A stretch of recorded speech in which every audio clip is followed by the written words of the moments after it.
मैं तो कांग्रेस वालों को पूछूंगा कि एक तरफ आप एनसी को सपोर्ट करते हो, पहले इन्होंने उग्रवाद को सपोर्ट किया, सब किया, तो ये कहूंगा यही कांग्रेस ही सारी जड़ है। जो उग्रवाद कह लीजिए, अलगाववाद कह लीजिए, जो भी कंट्री में उल्टा पुल्टा हो रहा है वो सब, और ये भी कहूंगा ये सनातन विरोधी हैं, ठीक है ना, ये धर्म विरोधी हैं और ये पाकिस्तान परस्त हैं, ये लोग चाइना के दलाल हैं, ठीक है ना, ये वो लोग हैं। इसलिए हम तो इनको, मैं इनको व्हाइट कॉलर जिहादी कहता हूँ।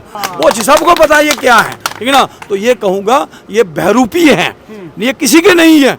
कुछ परिवारों की जो रोजी रोटी बंद हो गई थी, अब्दुल्ला परिवार, मुफ्ती परिवार, ठीक है ना, कांग्रेसियों की गांधी परिवार, जो लूट मचा रखी थी, जो कश्मीरियों को भी बेवकूफ़, मैं नहीं कहूँगा कि कश्मीर के सारे लोग बुरे हैं। हमारा बहुत अच्छे भारत माता की जय बोलने वाले वहाँ भी लोग हैं, उनको नमन करता हूँ। मोदी जी का आने का मतलब है हमारे लिए एक नई जिंदगी, हमारे लिए बच्चों का भविष्य सुरक्षित होना, बम ब्लास्ट से निजात मिलनी, ये सब चीज़ें हैं ये 370 के जाने के बाद ही हुई हैं। क्योंकि 370 की आड़ में यहाँ अलगाववाद, जिहाद और पाकिस्तान परस्ती की जा रही थी, या हुर्रियत जैसे लोगों को पढ़वाया जा रहा था, यहाँ पत्थरबाज पैदा किए जाते थे। अब क्यों नहीं होते? पाकिस्तान जिसको इतना पिद्दी से था, हमने उसको शेर बना दिया था, वो आज दोबारा गिद्दड़ बन गया है। तो यही मोदी जी ने काम किया है। क्या नाम है भाई साहब आपका? प्रेमनाथ डोगरा। तो प्रेमनाथ जी, क्या देख रहे हैं 370 हटने के बाद कैसा रहा जम्मू कश्मीर के लिए? देखिए, हमारे कहूँगा हम स्वर्ग में आगे हैं, हमारे लिए तो एक नया जीवन मिला है। मेरे साथ ये पश्चिमी पाकिस्तान के लोग हैं, ये तो इनको तो नया जीवन मिला, हम सबको मिला। मैं कहूँगा लोगों के लिए सरकारें बदलने का प्रचलन हो सकता है, हमारे लिए सरकार बदलने का मतलब होता है, मोदी जी का आने का मतलब है हमारे लिए एक नई जिंदगी, हमारे लिए बच्चों का भविष्य सुरक्षित होना, बम ब्लास्ट से निजात मिलनी, ये सब चीज़ें हैं ये 370 के जाने के बाद ही हुई हैं। क्योंकि 370 की आड़ में यहाँ अलगाववाद, जिहाद और पाकिस्तान परस्ती की जा रही थी, या हुर्रियत जैसे लोगों को पढ़वाया जा रहा था, यहाँ पत्थरबाज पैदा किए जाते थे। अब क्यों नहीं होते? क्यों? क्योंकि सरकारें उनको सपोर्ट करती थी। कहीं कहीं ये वही लोग हैं जो यासिन मलिक और बिट्टा कराटे जैसे लोगों को पीएम हाउस में मिलाते थे, जो लोग जो शरेआम बोलते हैं कि हमने 5 एयरफोर्स के लोग मारे। तो मैं तो लानत भेजता हूँ ऐसे लोगों को। आज जो बीमारी यहाँ पर थी जम्मू कश्मीर में, उसका इलाज करने वाला डॉक्टर आ गया है, वो मोदी है, ठीक है ना। तो इसलिए उसने इलाज कर दिया, ना पत्थरबाज दिखता है, ना कोई और दिखता है, ना हुर्रियत दिखती है। और जो पाकिस्तान जिसको इतना पिद्दी से था, हमने उसको शेर बना दिया था, वो आज दोबारा गिद्दड़ बन गया है। तो यही मोदी जी ने काम किया है। अच्छा, एक बात बताइए, सबसे बड़ी बात तो यह है कि जिस तरीके से आपने कहा कि बड़े बड़े जो वहाँ के अलगाववादी जो थे वहाँ पीएम हाउस में मिलते थे, आज उन्हीं के समर्थन में वो लोग कहते हैं कि हम इसमें 370 को दोबारा से स्थापित करेंगे। देखिए, बात यह है कि उनके सपने कभी पूरे होने वाले नहीं है, ठीक है ना, उनके सपने कभी पूरे होने वाले नहीं है, वो दिन में सपने ले रहे हैं, ठीक है ना।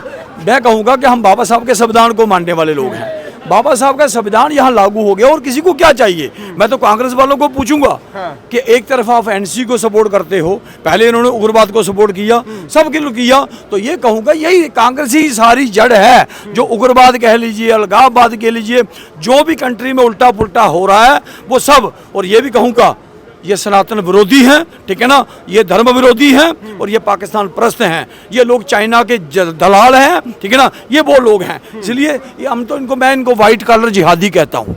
तो ये व्हाइट कॉलर जिहादी हैं, इसलिए इनकी कहने पर क्या कुछ नहीं होता। छींक मारने से, बिल्ली के छींक मारने से चिक्का नहीं टूटता, ठीक है ना, वो नहीं टूटता, छींके जितनी मर्जी मारे।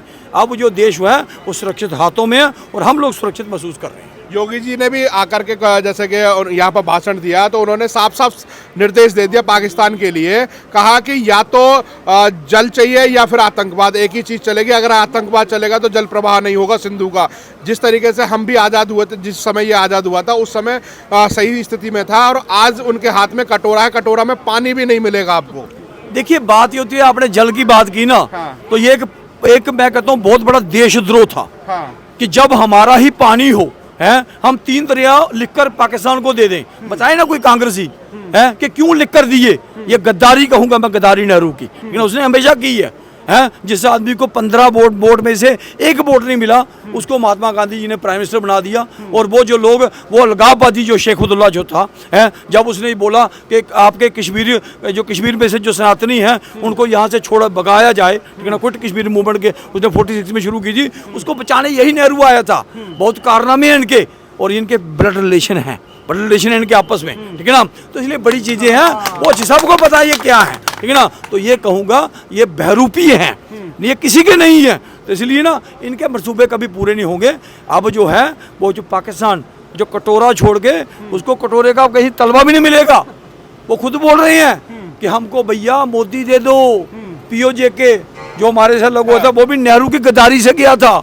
जब अपनी सेना जीत रही थी तो उसके बाद उसको सीज फायर करवाया गया। 4 दिन तक सेना का डिले किया गया यहाँ पे, क्यों? ताकि लाखों लोग मारे जाएं।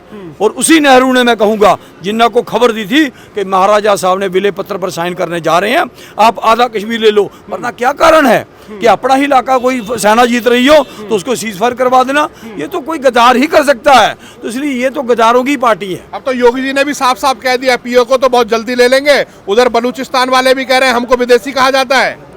देखिए बलूचिस्तान में यहाँ भी कुछ लोगों को जो बुखार चढ़ता है ना पाकिस्तान का, वो बलूचिस्तान का हाल देख लें। लगभग ये कहता है नकल कुशी, जैसे नस्ल कुशी कहते हैं, जैसे नस्ल को ही खत्म कर देना। वहाँ लगभग 5 लाख लोग मार दिए, पता नहीं चला उनका कहाँ गए। वो भी मुसलमान ही थे, कोई और नहीं थे, ठीक है ना। और जो पीओजे में है वो भी हमारे मुसलमान भाई हैं, उन पर कितना अत्याचार हो रहा है। और किसी को अगर 200 रुपये किलो आटा खरीदना हो, 300 रुपये पेट्रोल लेना हो तो जाए ना पाकिस्तान, जिसको अच्छा लगता है। हमको मोदी जी ने इतना बड़ा सेशन, महंगाई पूरी दुनिया में आई, एक भारतवर्ष है जहाँ महंगाई छू नहीं सकी, जहाँ कोरोना जो है छू नहीं सका। क्यों? क्योंकि हमारे पास देवतुल्य प्रधानमंत्री था, इसका कोई आगे नहीं कोई पीछे नहीं। अरे ऐसे लोगों को बड़ी मुश्किल से लोग मिलते हैं। मैं कहूँगा हमें कदर करनी चाहिए। अच्छे आदमी जब भी मिले उसकी कदर करें, वरना पछताने के सिवाय कुछ नहीं मिलेगा। कह रहे हैं मोदी जी, अब तो मोदी जी का जो इतिहास है वो अब इतिहास रह जाएगा। 56 इंच का सीना नहीं रहा, 440 पे आके निपट गया, 400 पार तो हुआ ही नहीं। मोदी जी अब डर जाएंगे। अरे भैया डरने वाली वो तो मिट्टी से बने नहीं हैं। हाँ। जिसके पास जो कहते हैं 500 में से सिर्फ 99 सीटें लाए, वो पास भी नहीं हुआ, 33% भी नहीं मिले। जो फेल हो गया वो अपनी जीत बता रहा है। हाँ। और जो सरकार बना रहा है उसको कहते हैं वो फेल हो गया, है ना। ये तो अजीब सी बात हो गई, ठीक है ना। और ये कहूँगा इसलिए ये कहते हैं ना, जैसे वो कहते हैं ना मुंगेरी लाल के हसीन सपने, वो है, वो जितना मर्जी देखें उसे कुछ होने वाला नहीं है। और ये भी कहूँ हमें अटैक करने की जरूरत नहीं है, वो खुद ही आ जाएंगे पाकिस्तान वाले, वो खुद ही बोल रहे हैं हमें जाना है। तो इसलिए ये कहूँ कि यही प्रॉब्लम है। हाँ, कुछ परिवारों की जो रोजी रोटी बंद हो गई थी, अब्दुल्ला परिवार, मुफ्ती परिवार, ठीक है ना, कांग्रेसियों की गांधी परिवार, जो लूट मचा रखी थी, जो कश्मीरियों को भी बेवकूफ़, मैं नहीं कहूँगा कि कश्मीर के सारे लोग बुरे हैं। हमारा बहुत अच्छे भारत माता की जय बोलने वाले वहाँ भी लोग हैं, उनको नमन करता हूँ, क्योंकि वो रिस्क में लेकर वो ऐसा जीवन जीते हैं, क्योंकि ये तो मिल जाते हैं आपस में, है ना। इसलिए ये नहीं जो भगवान राम का विरोध करते हों उनके हम बन सकते हैं क्या? इसलिए हम नहीं बनेंगे कभी। हम भारत माता की जय बोलने वाले लोग हैं। और इनका भी बताऊं, इनका सुपड़ा आगे साफ है। अभी मैं कश्मीर के बहुत सारे डीप एरिया तक गया, जैसे उरी गया, गुलगांव गया और श्रीनगर घूमते हुए मैं यहाँ तक पहुँचा। सबसे बड़ी बात है कि वहाँ जो लोग मिले वो अपने आप को कहते हैं कि हमें 370 दोबारा से चाहिए, हमें अपना मुल्क अलग चाहिए, हम हिंदुस्तान के साथ शामिल नहीं होना चाहते। मुल्क उनके बाप का नहीं है। जिसको मुल्क चाहिए वो दफा हो जाए यहाँ से। 1339 तक यहाँ कोई भी दूसरे धर्म का नहीं रहता था। धरती हमारी है। कश्मीर किसका नाम है? कश्यप ऋषि के नाम पर। शंकराचार्य का मंदिर किसके नाम पर है? अनंतनाग किसे बोलते हैं? ये तो हिंदू नाम है ना, सारे ये कोकरनाग जितने भी कह लीजिए वो सारे नाम है। कोई गुंडागर्दी करके 4 दिन उसके जमीन पर कब्जा कर ले तो उसकी नहीं हो जाती, ठीक है ना। तो इसलिए जिसको वो चाहिए वो वहाँ जाके जाए पाकिस्तान में, वो भी वैसे हमारी धरती है, ठीक है ना। उसको सऊदी अरब चले जाना चाहिए, ठीक है ना। तो लेकिन ये कहूँगा वो उनके हसीन, वो ये कहते हैं मुंगेरी लाल वाले सपने हैं, वो कभी नहीं जो मांगते हैं। मुझे लगता है उनको शांति पसंद नहीं आ रही। 9 महीने बंद रहता था कश्मीर, रहता था ना। आज वहाँ पूरे साल खुला है। पत्थरबाजी होती थी, बिना कहे लोगों को मार देते थे। आज वो सब अगर बंद है ना, तो इसलिए ऐसे लोगों को परवाह करें। हाँ, ये प्रिपेयर्ड लोग होते हैं, ये प्रिपेयर्ड लोग तैयार किए जाते हैं, है ना। वो चूर्ण धर्म का दिया जाता है, वो चूर्ण अब चलने वाला नहीं। अच्छा, कश्मीर के अंदर जब देखा जाता है या सुना जाता है, कहते हैं बड़ा डर का माहौल है। मैं तो 2000 किलोमीटर के आसपास सफ़र किया, मुझे तो किसी तरह का कोई डर लगा नहीं। परंतु वहाँ पे कुछ लोग हैं आज भी उसी रट को लगाए हुए हैं, 370 हमें वापस चाहिए, मोदी ने हमारे कश्मीर को बर्बाद कर दिया, इस तरह की बातें कर रहे हैं। देखिए, आप गए होंगे कश्मीर में, हाँ। आपने वहाँ का पता नहीं, आप पहली बार गए होंगे, मैं तो जाता रहता हूँ वहाँ पे। वहाँ रिंग रोड विकास अद्भुत हुआ है। मैं अभी अमरनाथ गया था, तो इतना ज्यादा, मैं 5 घंटे में जम्मू से चला गया श्रीनगर, पहले 12 लगते थे, तो विकास किसको बोलते हैं? बिल्कुल। तो बोलते हैं कि बुरा कर दिया, ये बुरा है क्या? अरे नीचे से लोग आ रहे हमारी जमीनों को हड़पेंगे अब। अरे भैया कोई जमीन की हड़प सकता, यहाँ सोना नहीं पैदा हो रहा जमीन में से कि कोई यहाँ के सोना जमीन उखाड़ेगा तो सोना ले जाएगा, ऐसा नहीं होता। कोई अपना घर बार छोड़ के नहीं होता। हाँ, जो लोग 40 50 साल 70 साल से जैसे ये लोग जो रह रहे थे, उनको कोई अधिकार अगर नहीं देगा, ठीक है ना। हम दिल्ली में जाते हैं, मुझे बताइए, हम मुंबई जाते हैं, कहीं भी जाते हैं, हम साल के बाद हमारा राशन कार्ड बन जाता है, बोर्ड बन जाता है।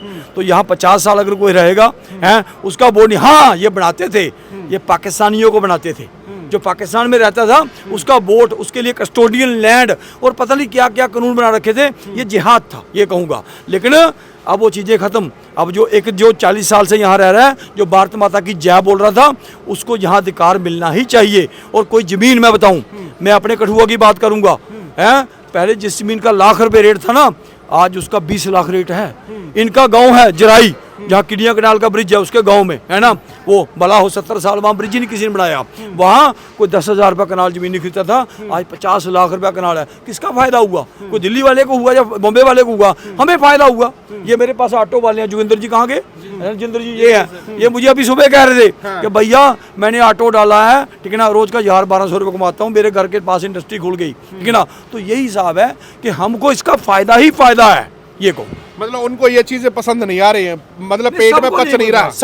सबका मैं नहीं कहूँगा, वहाँ बहुत अच्छे लोग भी हैं, मैं कहूँगा।